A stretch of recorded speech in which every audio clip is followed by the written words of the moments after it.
কবি সৃজন সেনের কবিতা মাতৃভূমির জন্য 21শে ফেব্রুয়ারির স্মৃতিতে লেখা।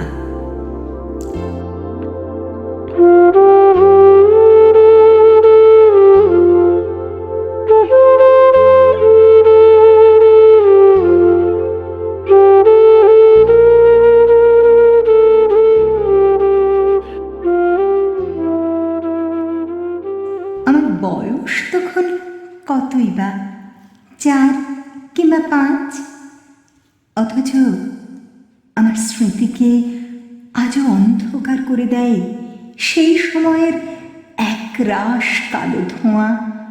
কুণ্ডলি পাকিয়ে পাকিয়ে যে ধোঁয়া আকাশে মিলিয়ে যাচ্ছিল।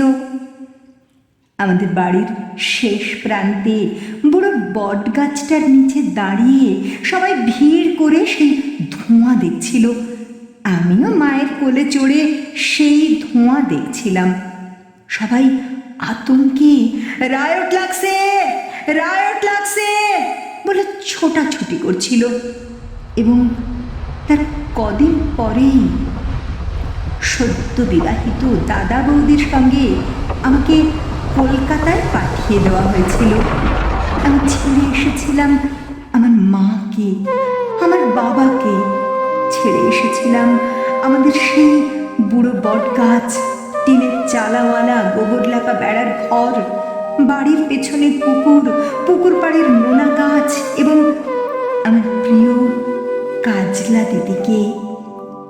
ছেড়ে এসেছিলাম আমার মাতৃভূমিকে, আমার জন্মভূমিকে।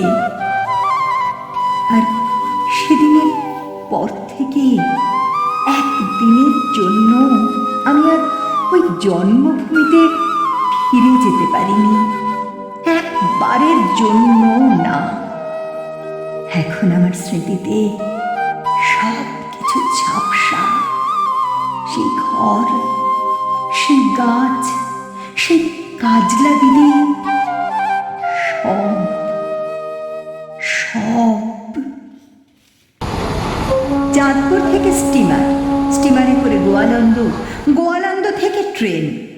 দর্শনায় আমাদের বাক্স প্যাঁটরা ওলট পালট।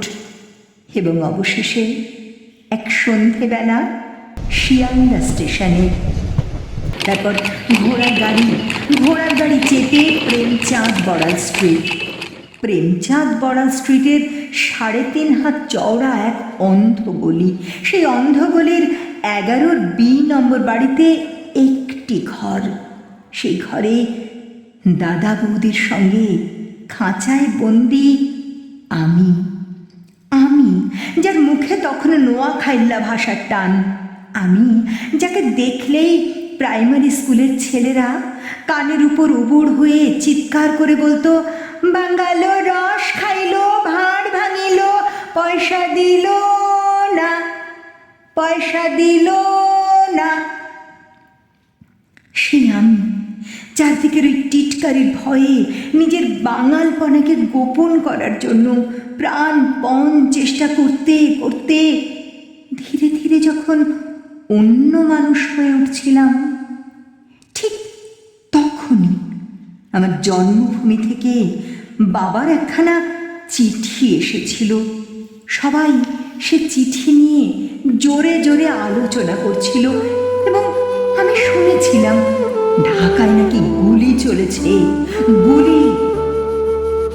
বহু বছর পরে জেনেছিলাম সেই গুলি চলেছিল তাদের উপর, যারা আমাদের মাতৃভাষা বাংলার মর্যাদা রক্ষা করতে ওপার বাংলায় লড়াই শুরু করেছিল। শুনেছিলাম তারা নাকি পুলিশের বন্দুকের সামনে জামার বোতাম খুলে চিৎকার করে গাইছিল, ওরা আবার মুখের কথা কাইড়া নিতে চায়, ওরা আবার মুখের কথা কাইড়া নিতে চায়।